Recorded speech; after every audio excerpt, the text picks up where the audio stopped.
Master minds commerce చదవాలనుకునే 10th inter విద్యార్థుల తొలి ఎంపిక. నమస్తే రమగారు. నమస్తే జయ. రమగారు, మన వీడియోస్లో ఒక కామెంట్ వచ్చిందండి, దాన్ని తీసుకుంటున్నా ఈరోజు ఒక ప్రశ్న కింద. పెళ్ళయ్యి కొన్ని సంవత్సరాలు అవుతుందట. పెళ్ళైన సంవత్సరం వరకు మా ఆయన నాతో చాలా బాగా ప్రేమగా అదిగా ఇదిగా ఉన్నాడు. తర్వాత నుంచి పట్టించుకోవటం మానేశాడు. నాకు టైం ఇవ్వట్లేదు, నన్ను ఏం చేయమంటారు? అమ్మాయి అడుగుతుందా? అమ్మాయి అంటోంది అస్సలు పట్టించుకోవట్లేదు నన్ను. మేడం ఏం చేయాలి రమగారు, మీరు ప్లీజ్, మీ పేరే పెట్టింది, చెప్పండి madam, madam please please please అని పెట్టింది తను. చాలా మందికి ఈ కంప్లైంట్ ఉంటుంది జయ. ముందు ఒక 2-3 ఏళ్ళు ప్రేమించుకున్నాం, ఎంత శ్రద్ధగా ఉండేవాడో, ఎంత బాగా చూసుకునేవాడో, ఎంత బాగా కొనిపెట్టేవాడో, అదిగా ఇదిగా అదిగా ఇదిగా ఏదోగా చూసుకునేవాడు. పెళ్ళయింది, ఓ సంవత్సరం పాటు బాగున్నాము, నా తర్వాత నుంచి నాకు అంత ఇంపార్టెన్స్ ఇవ్వటం లేదు. అంతే. వీళ్ళందరికీ ఒకటే ఒక ప్రశ్నగా ఉంటుంది నాకు. ఎప్పుడు చాలామంది మా చుట్టాల్లో పిల్లలకు కూడా నేను ఇలాంటివి చెప్తుంటాను ఈ మాటలు వచ్చినప్పుడు. నీకు పెళ్ళి కాకముందు వాడు స్టూడెంట్ గానో లేదా జస్ట్ ఎంప్లాయ్ గానో ఉండుంటాడు. వాడు ఇల్లు వాకిలి బాధ్యత అంతా వాళ్ళ అమ్మది నాన్నది. వీడు రికామీగా ఉంటాడు, ఇర్రెస్పాన్సిబుల్గా ఉంటాడు, అంతే కదా. అప్పుడు ఒక అమ్మాయిని ప్రేమించి దాన్ని తన వశం చేసుకోవడానికి బోలెడన్ని వేషాలు వేయగలుగుతాడు. ప్రేమపూర్వకమైనవే అనుకోండి, ఇక్కడ మళ్ళీ నెగిటివిటీ లేదు. ఓకే, ఓల్డంతా మంచి వేషమే. ఆ అమ్మాయికి నచ్చేలాగా, తనతో ఆ అమ్మాయి ఉండిపోయేలాగా చాలా ప్రయత్నం చేస్తాడు.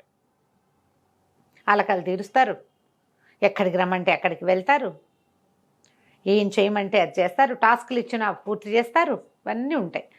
ఒక ప్రేమ మైకం అనేది ఒకటి ఉంటుంది. ఆ ఏజ్, ఏ రెస్పాన్సిబిలిటీసు భుజం మీద బరువు బాధ్యతలు లేకపోవటము, ప్రధానమైనది ప్రేమ మైకం. తనకి వదిలిపోతుందేమో ఈ పిల్ల అన్న బెంగతోటి ఎట్మోస్ట్ కేర్ ఇస్తూ ఉంటారు. ప్రతి మగవాళ్ళు చేస్తారమ్మా. దీంట్లో పక్షులు అవి కూడా అంతే. ఆడపక్షిని ఆకర్షించడానికి ఎన్ని వేషాలు వేస్తాయో అవి ఇంటర్నెట్ నిండా దొరికితే చూడండి. బర్డ్ ఎట్లా అట్రాక్ట్ చేస్తుందో రెండో దాన్ని. తన మించి దృష్టి అటు ఇటు పోనివ్వదు. పోనివ్వకుండా ఉండాలంటే నీ మీద దృష్టి ఉన్నట్టుగా ఉండాలి. వన్స్ పెళ్ళయ్యాక కొంతకాలం కొత్తది కలిసి ఉండటం, ఇద్దరు లివింగ్ అడ్జస్ట్మెంట్లకి 1 సంవత్సరం 2 ఏళ్ళు పడుతుంది. ఈ లోపల ప్రేమించినప్పుడు 22 ఏళ్ళ అబ్బాయి అనుకో, పెళ్లి చేసుకునేసరికి 27-28 ఏళ్ళు వస్తాయి వాడికి. 22 అబ్బాయికి 28 అబ్బాయికి డిఫరెన్స్ ఉందా లేదా? 100%. ఎంత మెచ్యూరిటీ వచ్చేస్తుంది. ఈ లోపల ఉద్యోగం పెద్దదవుతుంది. అమ్మా నాన్నల్లో ఎవరో ఒకళ్ళకి అనారోగ్యమో, లేకపోతే వీళ్ళే ఏమైనా అవి ఇవి కొనుక్కుని అప్పులో బాధ్యతలో ఎవరైనా వెళ్ళిపోవటమో పెరుగుతాయి. ఈ లోపల చేరిన ఉద్యోగంలో అంతకుముందు 30,000-40,000 వస్తే వాడు ఒకడు కులాసాగా తిరిగేవాడు, నువ్వు కూడా చేరావు, నీ ఖర్చులు పెరుగుతాయి. కులాసా ఏమైంది? కులాసాలు తగ్గించి దిలాసాగా ఉండవలసిన కాలం వస్తుంది.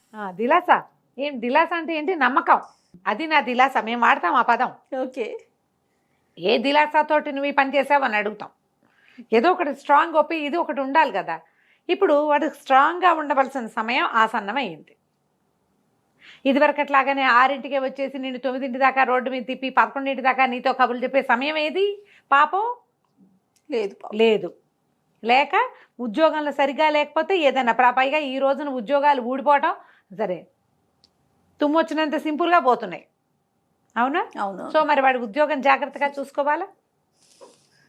ఇప్పుడు ఎట్మోస్ట్ కేర్ ఇవ్వటం అంటే ఏమిటి? నీ ఎంతసేపు నీ చుట్టుపక్కల తిరగటమే కాదు, నీ వెల్ఫేర్ కోసం ఆలోచించటం, నువ్వు కొత్త ప్రాబ్లమ్స్లో పడకుండా ఉండటం, ఫ్యామిలీ సెక్యూర్డ్గా ఉండటం. ప్రేమించటం వేరు, కుటుంబం వేరు కదమ్మా. ప్రేమలు ఉంటాయి, కాకపోతే అట్లా నువ్వే ధ్యాసగా ఉండలేరు. నువ్వు ఉండవు. ఓ పిల్ల పుట్టిందనుకో, నువ్వు చంటి పిల్లని చూస్తావా? మొగుడు చుట్టూ చిన్నప్పుడు తిరిగినట్టు తిరుగుతావా? తిరగం కదా, మనం కూడా తిరగలేము. ఇలాంటి ప్రాబ్లమ్స్ వస్తాయి. కొంతకాలం అయ్యేసరికి వీడు నన్ను ఏం పట్టించుకోవట్లేదు, నాకే ఇంపార్టెన్స్ ఇవ్వట్లేదు, నేను అడిగిన చేయట్లేదు, ఎక్కడికైనా సెలవు పెట్టి వెళ్ళిపోదాం అంటే రావట్లేదు. ఆఫీస్లో వాడికి ఏం ప్రాబ్లమ్స్ ఉంటాయో, బిజినెస్లో ఏ రకమైన సమస్యలు ఉన్నాయో, ఉద్యోగం ఊడిపోయేలాగుందేమో, పోటీ ఉందేమో, తన ఉద్యోగానికి హ్యాండిల్ చేయలేకపోతున్నాడేమో. కొంతమంది పిల్లలు రమ్మగారు 6 అయితే ఇంట్లో ఉండాలి, లేకపోతే 7 అయితే ఇంట్లో ఉండాల్సిందే, నువ్వు చావు బతుకు. ఈ రోజుల్లో కుదురుతుందా రమ్మగారు? ఏ జాబ్, ఆఖరికి గవర్నమెంట్ సెక్టార్లో వర్క్ చేసే వాళ్ళకి కూడా కుదరట్లేదండి. అంతే కదా. అంతే. వన్స్ ఆ టైమింగ్స్ అయిపోయాక మిగతా ఎంత వర్క్ ఉంటుందండి. అదే పైగా ఎంత పరుగులు పెడుతున్నాం. ఇంకేంటంటే నేను ఇంకోటి చెప్తా జయ, ఈ కాలంలో మనము సోషల్ మీడియా ఫ్రెండ్షిప్లు అవి ఉన్నాయి ప్రతి వాళ్ళకి. ఈ భార్యే కాకుండా బోళ్ళని రకాల స్నేహాలు ఉంటాయి. వాళ్ళు రిలాక్స్ అయ్యే విధానం అది అయ్యి ఉండొచ్చు కదా. ఇప్పుడు అవి ఏవి చేయకుండా నీతోటే ఉండాలంటే ఉండరు, నువ్వు ఉండవు.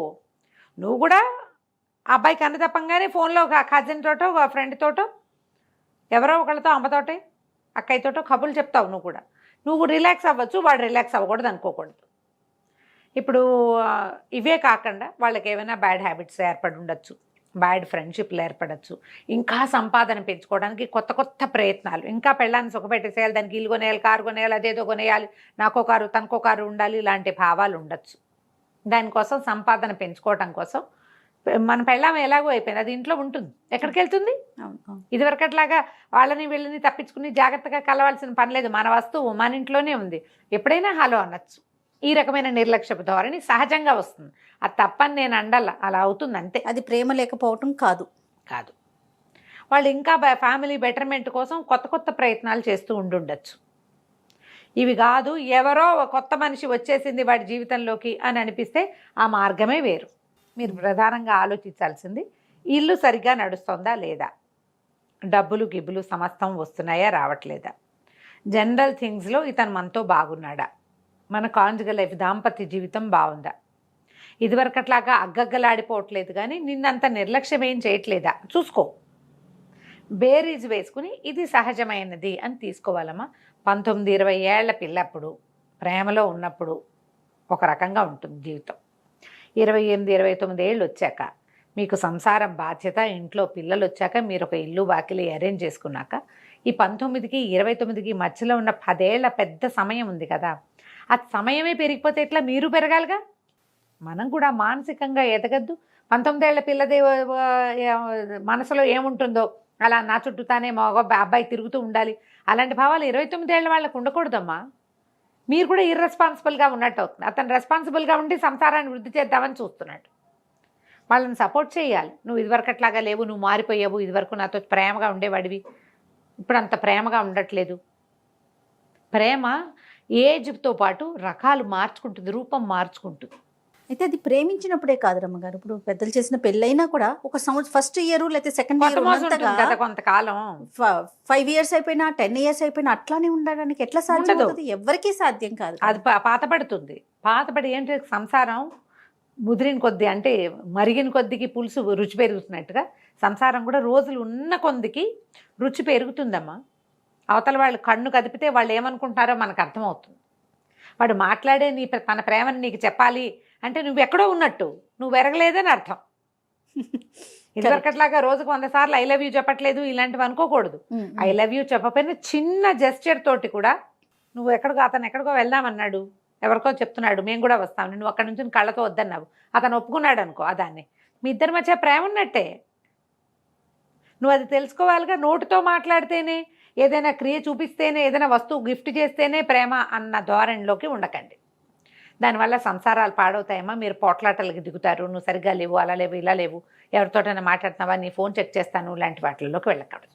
తర్వాత ఇలా కోఆపరేట్ చేయకపోతే ఆ మగ మనిషి ఇప్పుడు ఎవరైతే అబ్బాయి ఉంటాడో తన వర్క్లో కూడా ఎఫర్ట్స్ పెట్టలేకపోతాడు. ఈ గొడవలతోనే అమ్మో ఇంటికి వెళ్ళకపోతే ఏమవుతుంది ఈ టెన్షన్ ఎక్కువ ఉంటుంది కదా. అదే కదా కదా రమ్మగారు. మగవాళ్ళు కూడా కొంచెం జాగ్రత్తగా ఈ అమ్మాయి ఇలా ఇంత ఆలోచిస్తుంది, ఎక్స్పెక్ట్ చేస్తోందంటే ఎప్పుడో ఓసారి ఓ ఐ లవ్ యూ మెసేజ్లు పెట్టమో, లేదా నేను ఫలానా చోటకి వెళ్తున్నాను అని ముందే తెలియజేయటమో చెప్పటమో.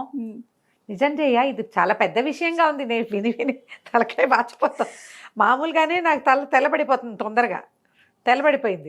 ఇప్పుడు విని ఉన్నది కూడా పోయేలాగుంది. బాగుంది. ఇదివరకు చాలాసార్లు చెప్పేవాడండి, థ్యాంక్స్ చెప్పడు, సారీ చెప్పడు. పర్వాలేదు, థ్యాంక్స్ సారీ చెప్పాల్సిందేనా? అంత ఫార్మాలిటీగా ఎందుకు ఉండాలి? నువ్వు నేను ఒకటైనప్పుడు నీకు నాకు మధ్య ఫార్మాలిటీ ఏమిటి? థ్యాంక్స్ ఏంటి, సారీలు ఏమిటి? ఇలా ఆలోచించకండి. నేను చెప్పినట్టుగా ఆలోచించి చూడండి. ఒకవేళ అతనిలో ఏదో చాలా మార్పు వచ్చేసింది, మీతో సరిగ్గా లేడు అంటే ఒకసారి బేరీస్ వేసుకోండి. మనకి సంసారానికి కావాల్సినవన్నీ వస్తున్నాయా, రావట్లేదు, అదొకటే చాలా అండి, ఇది అక్కర్లేదా అంటారు. ఇది కూడా కావాలి, ఇది కావాల్సిందే. ఇది ఒక టానిక్ అంతే, కొద్దిగా అయినా తీసుకోవాలి. చెప్పండి, పోట్లాడద్దు, రైట్. అడిగి కొంచెం తీసుకోవడానికి ట్రై చేయండి. ఓకే, నమస్తే. నమస్తే. సుమన్ టీవీలో మీ పర్సనల్ అండ్ బిజినెస్ ప్రమోషన్స్ కోసం కింది నెంబర్కి కాంటాక్ట్ చేయండి.